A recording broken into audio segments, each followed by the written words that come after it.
استوصوا بالناس اللي سنها كبير. الناس دي خلاص ما عادتش مستحملة، شافوا في الحياة ما لا يطيقه بشر. أقل كلمة والله بتطيب قلبهم، أقل كلمة بتصالحهم. اوعى في يوم من الأيام تكون صليت اللسان معاهم، اوعى في يوم من الأيام تستقوى نفسك عليهم، أيا كان أب أو أم أو جد أو جدة أو واحد في الشارع حتى ما تعرفوش. حاول بقدر الإمكان تطبطب عليهم بكلامك، تحتويهم.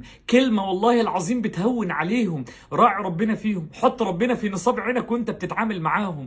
كلمة منك بسيطة ممكن تزيح ألم كبير جدا ممكن يكون بيأثر عليهم. والله العظيم والله هتلاقي ابواب الدنيا كلها فتحت قدامك. اوعى في يوم من الايام تستقوى نفسك عليهم، تقول كلمة تكون سبب في جرح ليهم او ألم او تيجي عليهم. والله الدنيا هتضلم قدامك، صدقني هتبقى في قمة السعادة وانت بتطبطب عليهم وانت حنين عليهم وانت بتحاول بقدر الامكان تخفف عليهم. والله بالدنيا كلها بوصيك بكل بني ادم سنه كبير في حياتك، كل بني ادم ما عادش قادر يتحرك او يتكلم، كل بني ادم كان في يوم من الايام طاقته كبيره جدا والنهارده بقت طاقته بسيطه قوي.